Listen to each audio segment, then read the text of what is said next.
Hello bachcho, let's see this question. The question says that the term that includes a series of changes that an organism goes through during its life cycle from germination of seed to senescence is option A maturation, option B development, option C growth and option D differentiation.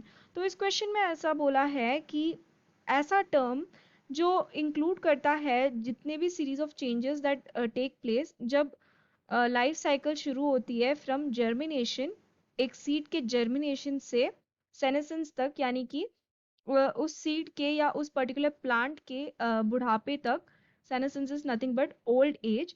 तो वो पूरा जो series of changes हमें देखने के लिए मिलता है in a life cycle of a plant, उसे हम क्या बोलते हैं? It can be life cycle of any plant और एनिमल। ठीक है, यहाँ पे ऑर्गेनिज्म बोला है। तो that type, that term, what is that term that is used for the series of changes that takes place. Okay, तो इस क्वेश्चन में जो की कंसेप्ट है that is regarding the series of changes in a lifespan or in a life cycle of a particular organism, be it a plant or an animal. Okay, तो यहाँ पे जो जितने भी चेंजेस हमें देखने के लिए मिलते हैं ना, starting from the germination of seed, यानी कि सीड जब जर्मिनेट होता है, जर्मिनेशन ऑफ सीड, फिर फ्लावर बनता है, ठीक है, फ्रूट बनता है, यानी कि बेसिकली इनके अंदर मैच्योरेशन होता है। Maturation is nothing but, maturation में क्या होता है कि that particular plant is able to reproduce और that particular animal is able to reproduce. तो जब रिप्रोडक्शन की कैपेसिटी आ जाती है तो that is known as maturation. तो फिर वो मैच्योर होके they start producing flower, fruits and everything, and in turn again they produce seeds so that जो रिप्रोडक्टिव साइकिल है वो कंटिन्यू होता रहे।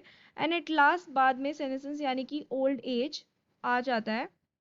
ठीक है, तो ये जो पूरा लाइफ साइकिल होता है, what is the term used to describe all the changes that takes place in this life cycle?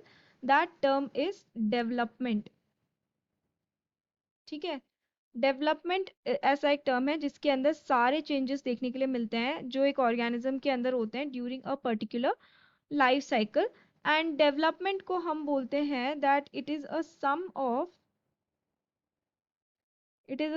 Of growth and differentiation, यानी कि जो भी ग्रोथ हमें देखने के लिए मिलती है, यानी कि increase in the cell mass, cell size वगैरह, starting from the cellular level to organ level, tissue level, सारे चीज़ों में ग्रोथ। एंड साथ ही साथ डिफरेंशिएशन, यानी कि जो डिफरेंट सेल्स होते हैं बॉडी के वो स्पेशलाइज होते हैं टू परफॉर्म वेरियस फंक्शंस। ठीक है, वेरियस फंक्शंस परफॉर्म करने के लिए, वेरियस functions perform करने के लिए they specialize, and they undergo various structural changes also, so that is known as differentiation. And growth is nothing but the increase in cell mass and number of cells and everything in a particular organism. ठीक है, तो development is a sum of growth and differentiation, whereas maturation is what it is, the time, or you can say it is a property of a particular organism when it starts to reproduce. तो इन चारों options में अगर हम बोलें तो the correct answer for this question will be option B, that is development. So I hope you have understood it well. Best of luck.